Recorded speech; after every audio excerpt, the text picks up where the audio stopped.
Good evening, ladies and gentlemen. Thank you for joining us on this beautiful night. I was saying a few minutes ago that after the cold week we endured last week, I was worried that Mayor Nick and I would be both lonely and cold tonight. It turns out we're not going to be either of those things. We're very grateful to have you here. As you know, many of you know, my name is Rob Klein. I am feeding back. Joe, am I feeding back? Okay.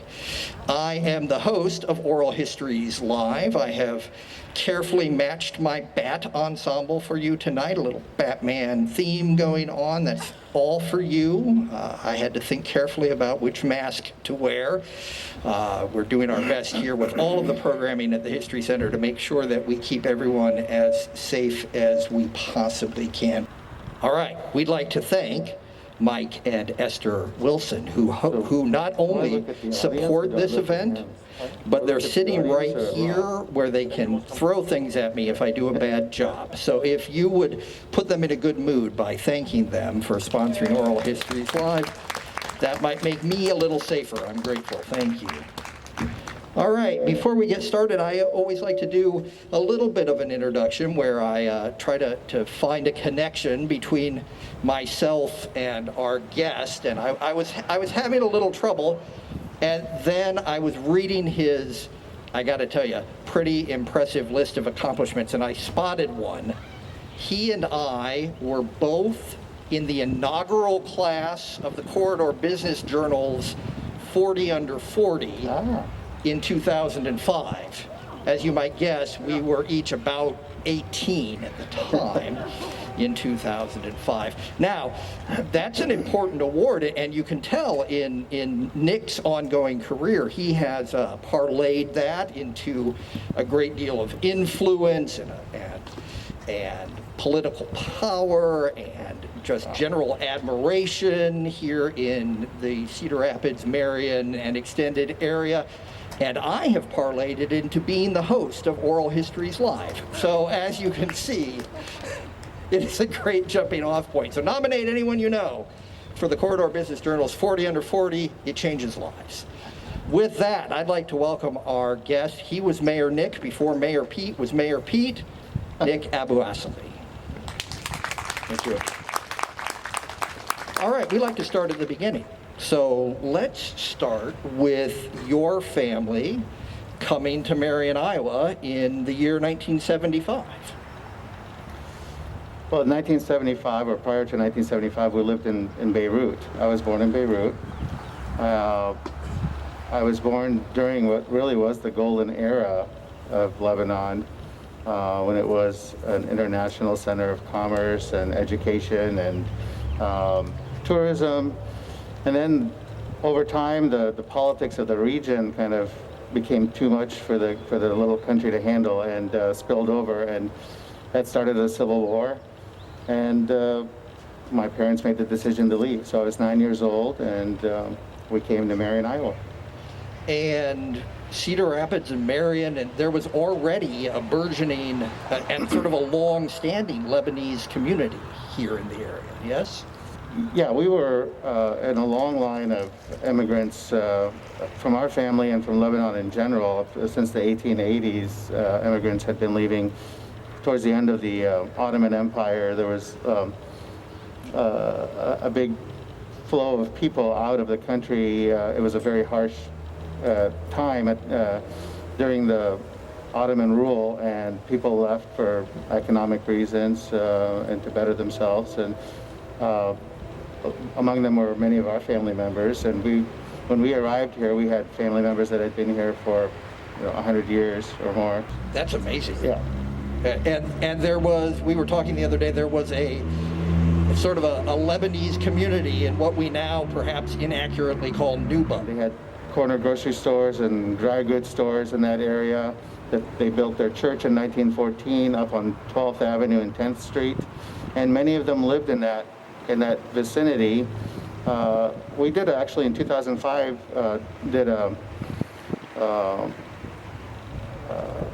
program here at the History Center at the other location on the Lebanese immigrant community, and we went back and we counted there were at least 60 families. When the church was built in 1914, there were at least 60 families that lived in that neighborhood. Wow. And then that church is now the St. George Church that's over on Cottage Grove, is that right? Correct. Yep. Okay. It's a beautiful, both of those buildings are beautiful. All right, so now it's 1975. Okay. You move, you have relatives in the area. You don't move into that neighborhood in Cedar Rapids. Instead, you move to Marion. Tell us a little bit about that. Well, so my aunt, my mom's sister, lived in Northeast Cedar Rapids, and my uncle, they both had come before us, and so we followed them here. Actually, my dad's family, a lot of them lived in Toledo, Ohio, and then my mom's family were here, and so they chose to live in this area. And so my parents found a house in Marion, close to where my aunt lived. And really, if you have to choose between Marion and Toledo, you take Marion every time, course. right? Yeah, there you go. All right. It worked out well for us. Fair enough. Yeah. All right, so you're growing up in the Marion community. You go to Linn-Mar, which in my head is still a pretty new school at the time. I think I was the 25th class or 26th class okay. to graduate from Linn-Mar. All right, and you were involved in a lot of leadership activities. I think you were talking about sort of your interest in leadership sort of burgeoning young. Yeah, I kind of realized at an early age that I didn't have any athletic skills. I went out for football in 7th grade, and I was on the 2nd C squad, so I kind of realized that wasn't for me. But I tried student council, and I've been running for student council ever since, I think. I love that. All right, and so you head then to the University of Iowa, where you study finance.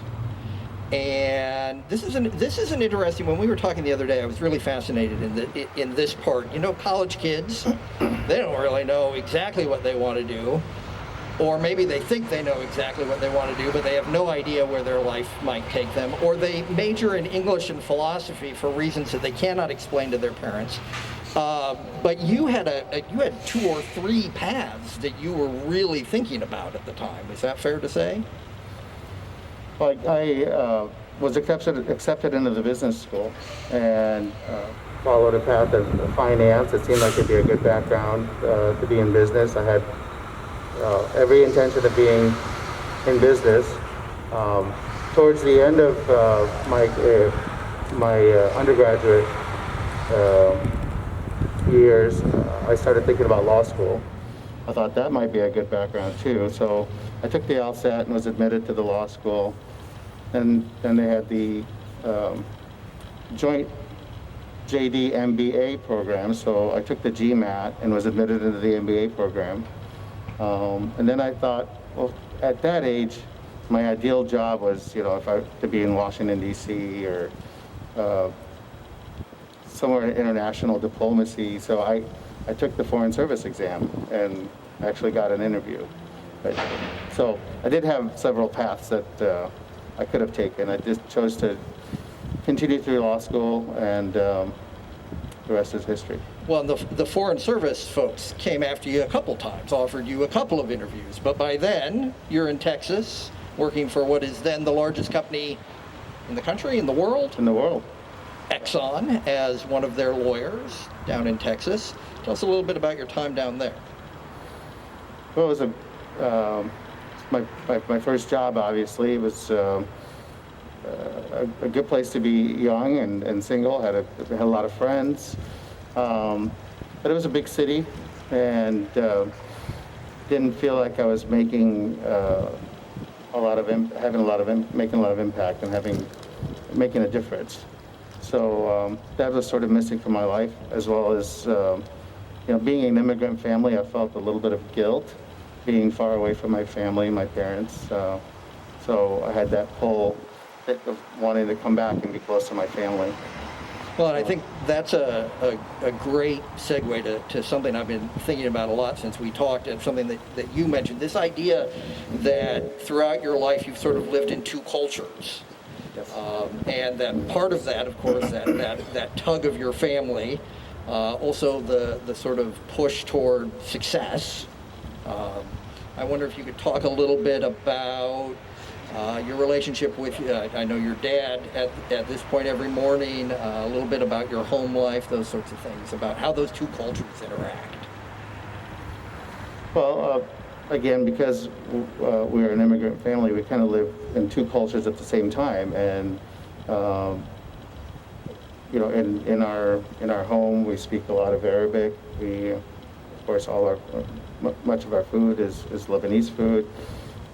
We are in close contact with our relatives in Lebanon. We maintain all our traditions, and a lot of our traditions come through our faith and our church. But we, maintain all our traditions, and family is very, very important, and it's a big part of our life.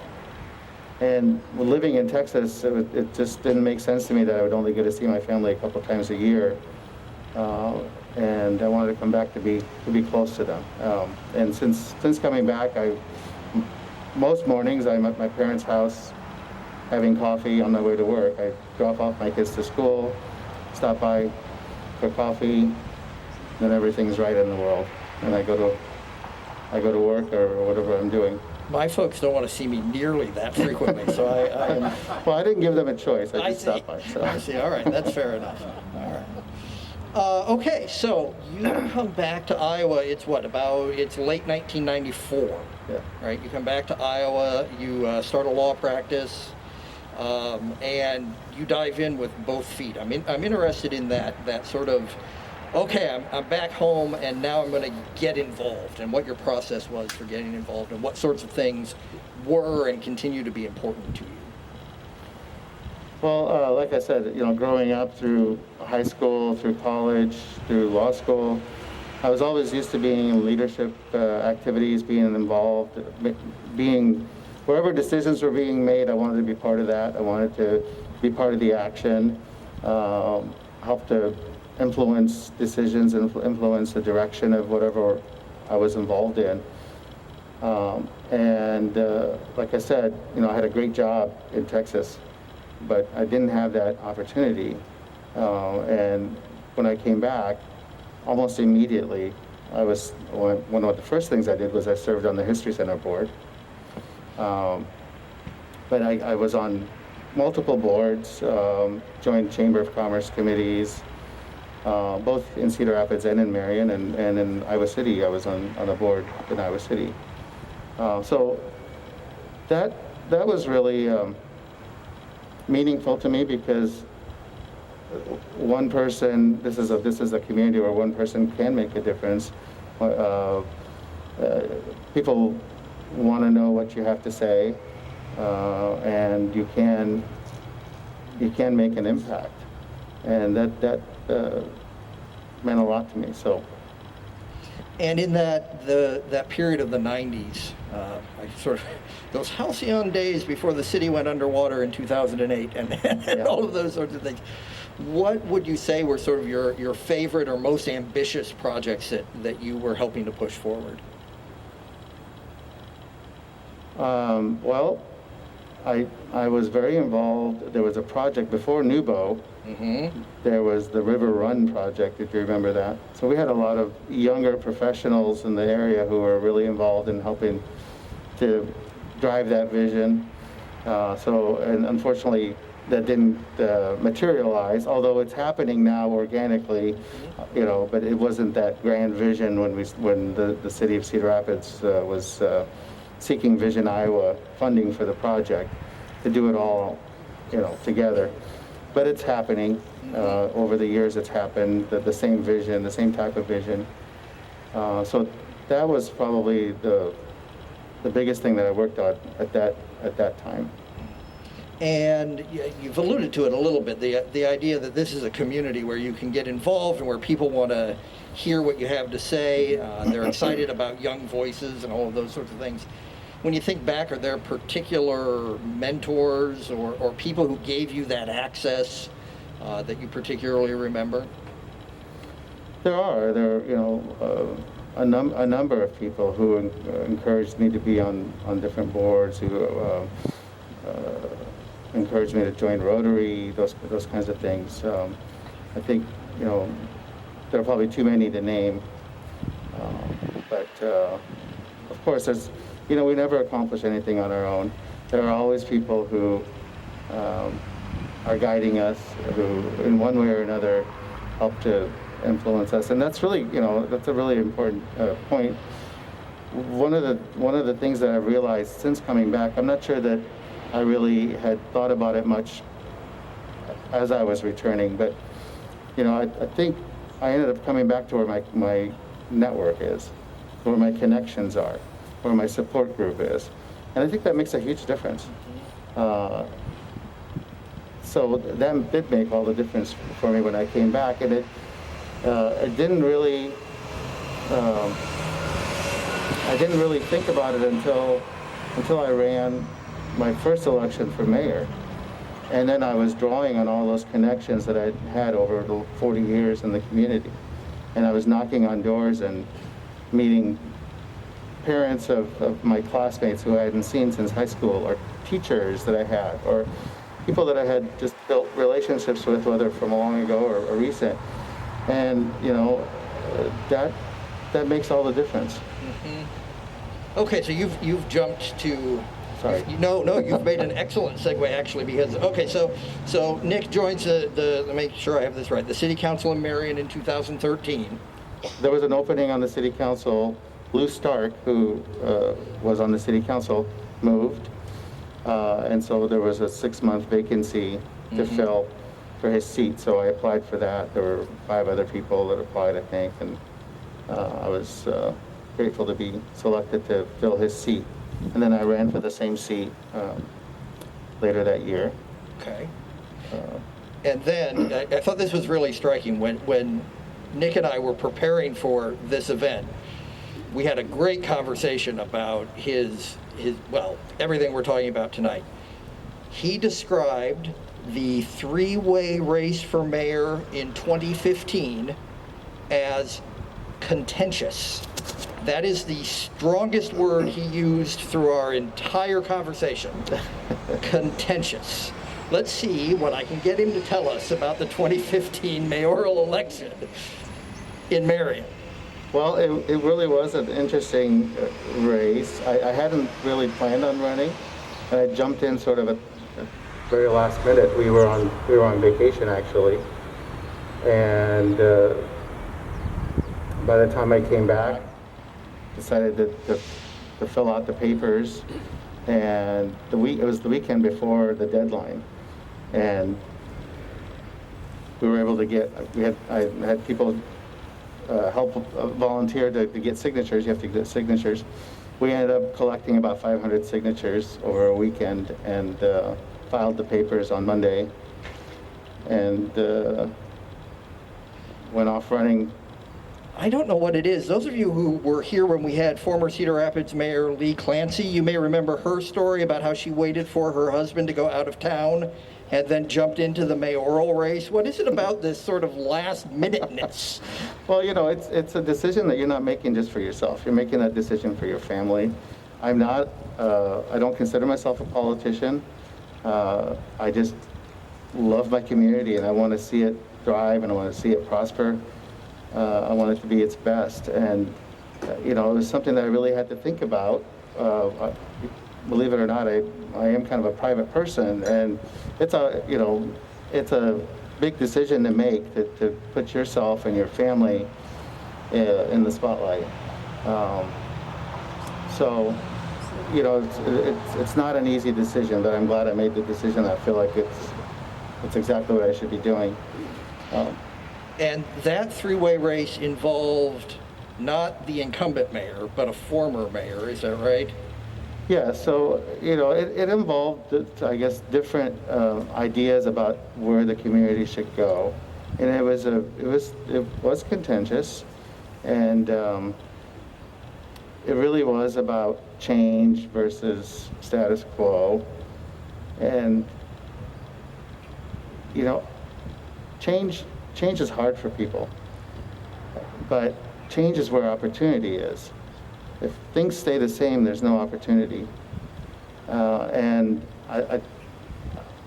the 2 opponents ended up being great supporters and actually endorsed me in the last election. So I think, people, once they get used to change or get used to things, they see that, the benefit, things work out okay. And I think I'm really grateful for for both of them over the next few years, actually seeking me out and showing me support and letting me know that they thought I was doing a good job. And I really respect that. Well, and he didn't just convince those two opponents to come along. When he is up for re-election in 2019, he wins with more than 70% of the vote, which, I mean, the only way it could have been better if he'd been running against me, right? Those are some pretty impressive numbers. And I think that has to do a lot, I have to think, with your personal vision for Marion. And I was reminded long ago, I was doing some sort of research. I don't even know what I was doing. But I had like 15 minutes to get my hands on a book before the library closed, and I had to have it. And the closest library was the Marion Public Library. And I went running in, I'm all out of breath, and I said to the librarian, I am so grateful this branch of the library is open this afternoon. And she pulled herself up straight, and she said, "We are not a branch." And I took my book and ran out. And it has stuck with me. But I'm interested in that I was reminded of that story when you were talking about your vision for what Marion could be or how Marion could think of itself. So if you could talk a little bit about that.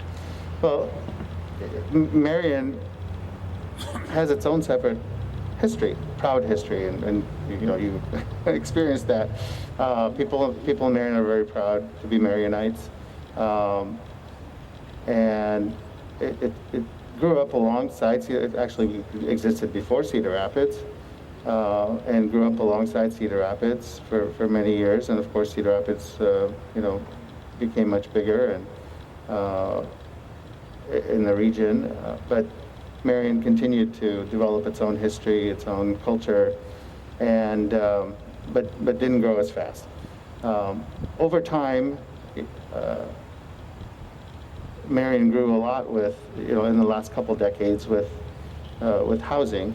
It became a place that people sought out for various reasons. Good schools, safe neighborhoods, developable land. That's where all the houses were being built. So we gained a lot in population. We've doubled in size, actually, in the last couple decades. But we had all these new people who really didn't have the connection to the city, and that's sort of what I noticed, and it always bothered me, because I had this vision of this city that could really be the jewel of the metro area. I thought, the first thing I did in Marion, actually, as a volunteer, was I was on the tourism committee of the Chamber of Commerce. There were two of us, but we had dreams. Fair enough. And my goal has been to engage all those newer people, who I think are the majority of people in Marion now, to engage them, to help them become engaged in their community, to build an emotional connection with their community, to offer their ideas and their talents, to move the city forward, to be part of the decision making, and I think that's really, and it's not just my goal. There are lots of us who have that same vision and the same direction of seeing the city thrive and be its best, and we're seeing that start to happen in the last few years. People they're not just sleeping in Marion and doing everything elsewhere in the region. They're looking for things to do in their own city, and they're proud of their city. They're proud to be from Marion, And that changes the whole outlook of the community. We work really hard on quality of life initiatives, on placemaking, on giving people great services, those kinds of things. I mean, we really talk about that stuff a lot. And my big thing has been to get the residents of the city to really believe more in to get the city to believe more in ourselves, in our potential, and that we deserve better, that we can do better, we can achieve more, and to set a vision, of you all have heard by now our city slogan, which is "Reach Higher," and I think it's really starting to come alive, and people do reach higher. It always sort of bothered me working in Cedar Rapids all those years, although I love Cedar Rapids and I'm very active in Cedar Rapids. But it bothered me that Marion was sort of not part of the equation in the region. We were just sort of out there. And that I wanted to make Marion part of the equation, to be at the table, to have greater input and greater contribution to what makes this entire region attractive for people and businesses to locate. So I think we've increased the visibility of Marion, and it's clearly at the table now. Absolutely. So I think of two projects that just come to mind. The ongoing reinvention of Uptown Right. Marion, that seems to sort of ebb and flow as different circumstances come into play, but in general has been a net positive as that neighborhood and Right. business area has grown. And then we were talking the other day about the area that used to be where Marion Iron was. Can you talk about those, or either of those, or both of those two projects, and how you were involved in pushing them forward? Yeah, well, when you think about the last decade, there have been so many transformative projects in Marion. I mean, those are big ones. But we've had one after another of transformative projects, and the Lau Park, the amphitheater, the Artway in Uptown, the reinvention of Uptown. Over the years, I think when the malls were big, Uptown Marion reinvented itself into an antiquing center, and that sort of died out. So with all the new people living in Marion now, looking for things to do in their town, things closer to home, Uptown has really, and it's been a very deliberate effort to, like I said,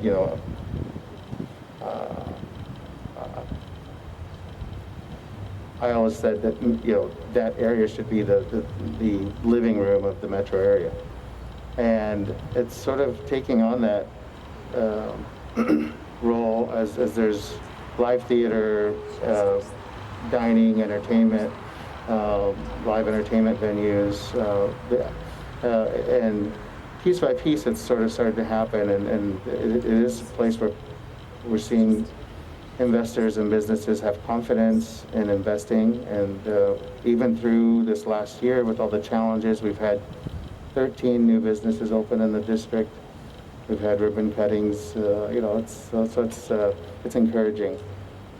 The area on the east end of town, it was a industrial area that was at one point on the edge of town. It's where the scrap metal yard was, and several industrial uses around it.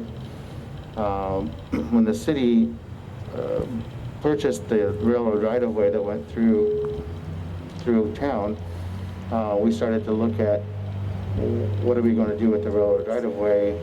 At that time, I was on the Brownfields Committee, and I was on Metco, and we started to kind of envision how we could maximize the potential. And my message to everybody at the time was, we get one chance to do this. We get one chance to redevelop this corridor. We don't want to squander the opportunity. We really want to maximize the potential. And now we have a hotel where the scrap metal yard was, and we have several commercial centers around it, and hopefully that'll be the catalyst to drive redevelopment in that area. Another big one is Prospect Meadows. We can't forget about Prospect Meadows, and that is going to be an economic development driver for the entire region. When it's fully built, there will be 60,000 out-of-area visitors coming each year to that facility. We need more hotels, region-wide. Of course, people that come as families, they want things to do, they want restaurants, they want shopping. So it's good for the entire region. I promised my wife I would ask you about Marion's love of the Roundabout. My wife does not love the Roundabout, and so I'm interested, as you think about and make no mistake, we're doing it here at Cedar Rapids too, but this move towards changing traffic patterns in Marion and what that's been like. So, this is how I answer it. I was skeptical too, and, but I'm not an engineer, and I'm not an expert in traffic engineering,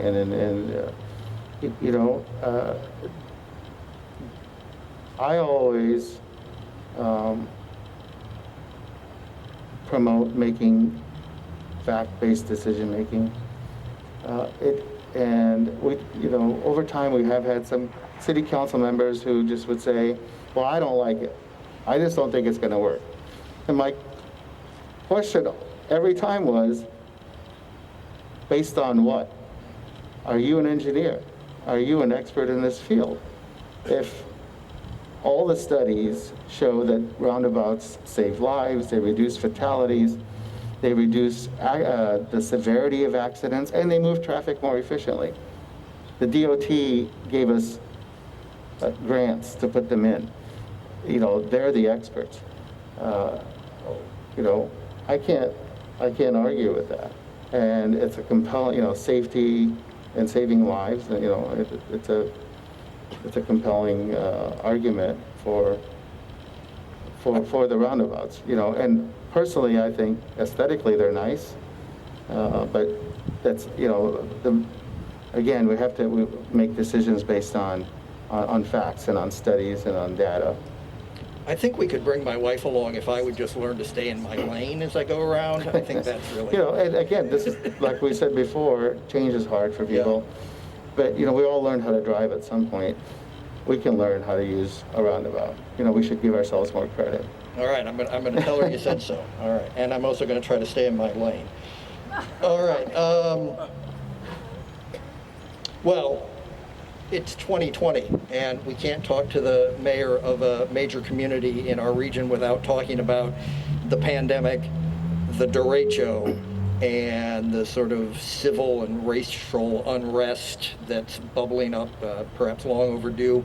I don't even know where to start. Talk about what it's like to be the mayor as those sorts of things are impacting the community and the region and the nation. Well, there's no doubt it's been a challenging year. You're just waiting for what's next. But, it's easy to be a leader when things are going well. And this is, it's in a year like this when it really matters. And I've said it kind of jokingly sometimes, but I feel like I've been in training for this year all my life with all the various leadership things I've been involved in and all the training I've had. But it's a challenging year, but there are lots of positives in it too. And one example is the derecho. I mean, it was devastating. It was heartbreaking to drive around the community and see the damage and the destruction. But it was exhilarating too to be part of this massive effort where the entire community came together and was unified. And for those 2-3 weeks, right after the storm, everyone put aside all the politics, everyone put aside all the differences, and we just came together around this common goal of our shared humanity and seeing what neighbors needed, seeing what people needed, and we were just all helping each other recover making sure people's needs were met, making sure everyone had what they needed. And that was really cool to be part of something like that. And it showed the power of community to me. That, you know, when a community comes together, there's really no challenge that's insurmountable. You know, and you know, we just one day at a time. You know, with whatever is happening, with the you know, and try to make common sense, logical decisions, and take it one day at a time from March on, with all the various challenges, and try to bring people along, and you know, make sure that people understand what's going on and why. You know, communication is in a time like this is so important, and I realized that in the hours and days after the derecho hit. Phones weren't working, computers weren't available, the internet wasn't working, and communication was key. So we went out and we actually sent people out into the neighborhoods to see what people needed, and wrote it all down and brought it back in so that we could direct resources to people that needed help. We had booths where people were set up in various locations around the city where people could come and ask questions and get information about what's going on. I spent hours each day on social media just answering people their questions, taking their comments about who needed what and what we could, where we needed to direct resources. Just that communication and connectedness with people, I think, just makes all the difference in a time of crisis. And when it comes to the pandemic, I think it's fair to say that, to use your word, the importance of communication, that the guidance and communication and our shared understanding of what might be going on from the pandemic point of view is a little bit fractured, even just here in the state of Iowa.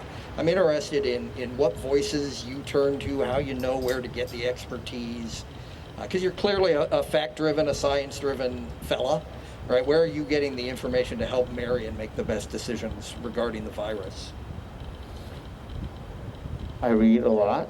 I look to our county health department, the officials in our state, the people around me in the city. No one has all the answers, and if we think we do, we're fooling ourselves. And so I engage as many people as I can and seek out opinions and advice, and try to make decisions based on the best decision for the greatest number of people. When we were talking the other day about the perspective that you bring to the mayor's office as an immigrant yourself, as a member of a minority community, in this time of upheaval around social justice issues, how have you seen that playing out in Marion, and how do you think your perspective contributes to making things better in that area?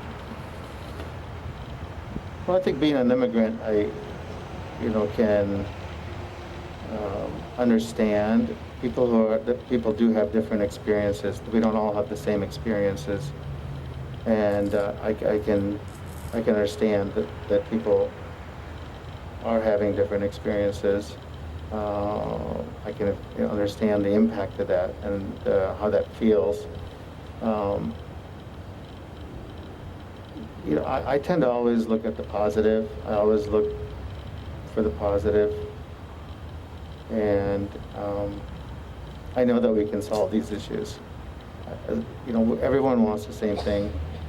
I think most people want the same things in life. They want security. They want to be safe. They want to have opportunities for a job. They want to be able to have a roof over their head and be able to support their family. they want education for their kids. We all want the same things, and we focus on the things that we have in common, and not our differences. I think, and I really push for collaboration and working together. These are difficult issues, but we can solve them, I think, if we continue to see the best in each other. And again, there's no one solution that applies to every city and every community. I think we really have to focus on, learning the facts and what are the issues being experienced in a particular community. And, I think all well-meaning people, there's no two sides to this issue. All well-meaning people should want the same thing. And when we build trust with each other and work together to identify what the issues are, then we can come up with lasting solutions. Well, and you told me really an uplifting story. The beginning isn't uplifting, but the end is an act of vandalism. I believe a black family in Marion, right? They had their house vandalized. Right. Talk a little bit about how the community responded to that. So the family woke up to vandalism on their house. A terrible word written on their house and on their vehicle. And I woke up early, saw it posted on social media. Immediately I called the police chief, the city manager. We all met there at the house, and there were people already there. People that didn't know this family were power washing the house, cleaning it up. Other people were showing them support. And as the day went on, to hear the outcry from the community of this is not who we are, these people don't speak for us, this is not Marion, was really encouraging, and I think showed the true face of Marion. And it showed that you really can't generalize and label an entire community. That there are certainly people who have biased views and who don't, who are prejudiced. In every community, and but that's not the community. That's not the entire community. What I'm looking at doing, planning to do, is form a diversity council, because I think a lot of what people experience comes from lack of understanding, lack of exposure. Certainly, I face that, and I haven't experienced prejudice per se, but you do experience, or have experienced, where just lack of knowledge, perception built on what maybe you see on TV or whatever, and just break. I want to form a diversity council from a broad cross section of the community to talk about how we can build bridges between communities, break down walls, create opportunities for people to get to know each other, create opportunities for people who are a group where they may feel marginalized, that they have opportunities and are encouraged to actually be engaged and participate and be on boards and committees, and to contribute, to have opportunities to contribute to the city, to help the community understand, what we all share in common, and that's, much greater than what divides us. So that's coming up in the near future here. Near future. All right. I want to leave time for your questions, but I would be remiss if I didn't let him evade the following question. Are you ready? Mayor Nick, what are your future political ambitions? I'm asked that question every day. As I said before, I'm not a politician. I just don't see myself as a politician. I really just want to serve my community and help it be the best that it can be, and it be a place where people feel safe, valued, and they have best opportunities to have a good quality of life. I'm having a great time doing that. I really feel like this is what I should be doing right now. When I was 18, I would have told you I want to be a senator. I'm not so sure about that right now. And as a political independent, I don't know if I would ever even have a chance. So I don't know if that answers the question, so that's evading the question, but I don't have any plans at this point. Fair enough. All right, with that, your questions. How did I meet my wife and when? So my wife, Christiane, is over here with our daughter, Grace, and lots of our family. My siblings are here, my dad, and my brother-in-law, sister-in-law, my aunt, my mother-in-law. Christiane's parents had immigrated from Lebanon around the same time that we did. My parents, our family originates from a village very close to the village where Christiane's dad comes from. And we met in church after I came back from Texas. Yeah. So. There wasn't an embarrassing story or a meet cute right there. You met in church. How very wholesome of you. We met in church. My mom, God rest her soul, she always used to joke with her that she told us she saw her making eyes at me I was in the choir loft, and she saw her making eyes at me, but I think that was a joke. When we're not socially distanced like this, I'd give her the mic so that she could, contest that explanation, but you're going to carry the day here. Other questions? Okay, so the question is about the Marion Library. Which is not a branch. It's not a branch. So that library is the 6th busiest library in the state. Its circulation figures are about the same as the downtown Cedar Rapids Library, pre-COVID, pre-derecho. It's a very busy place. When it was built in the 1990s,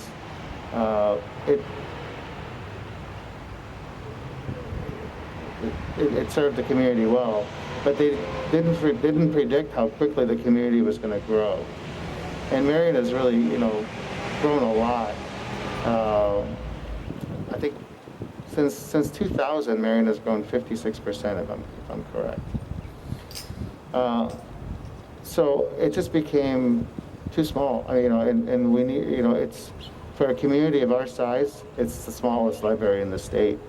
So we started looking at what we can do. Expansion was really not an option.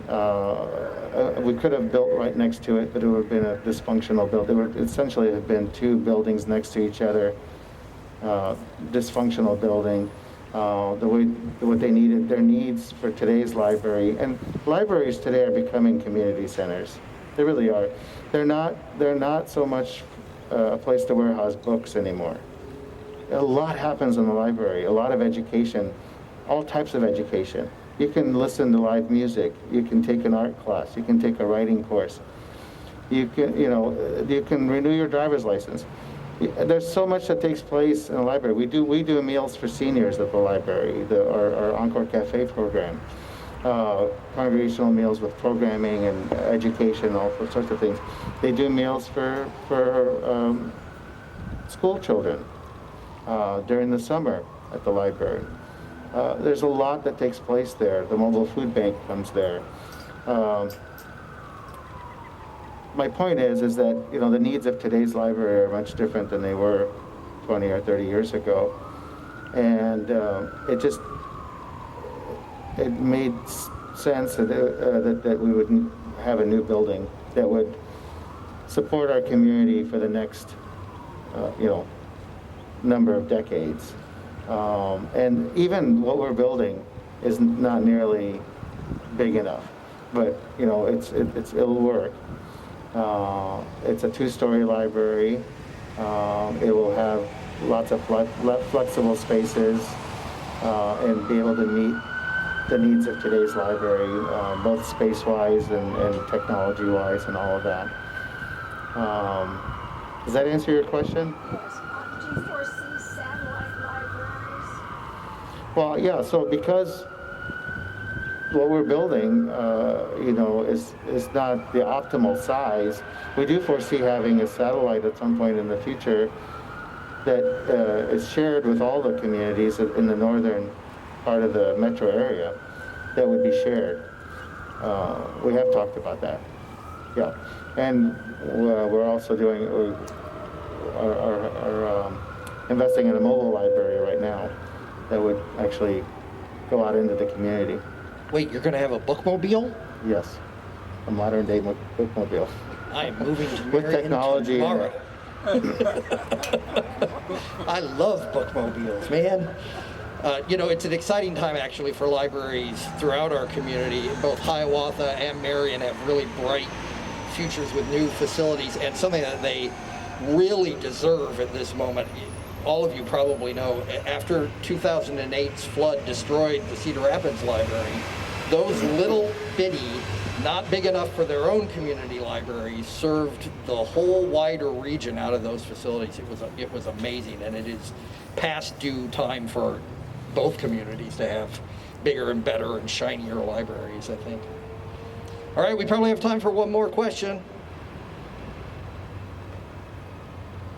All right, I will ask it. Here it is. If you could go back, let's say to when you were in college, and give yourself one piece of advice, what would it be?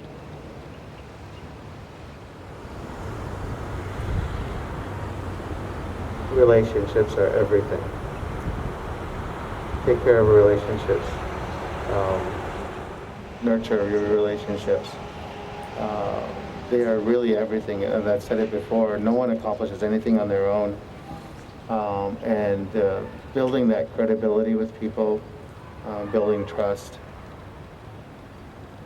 being someone that people want to listen to.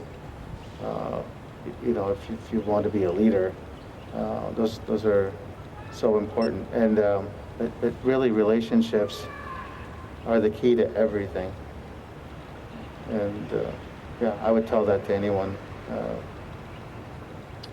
I think that's an excellent place to stop. If you would help me thank our guest, the great Mayor Nick AbouAssaly. Thank you. Thanks so much for the opportunity. While I have you for another minute, I want to tell you that next week, exactly 1 week from tonight in this same setup, I will be here, perhaps in an even more amazing mask, to talk with Al Pearson, the flower mogul of the area. So I hope you will join us for another edition of Oral Histories Live.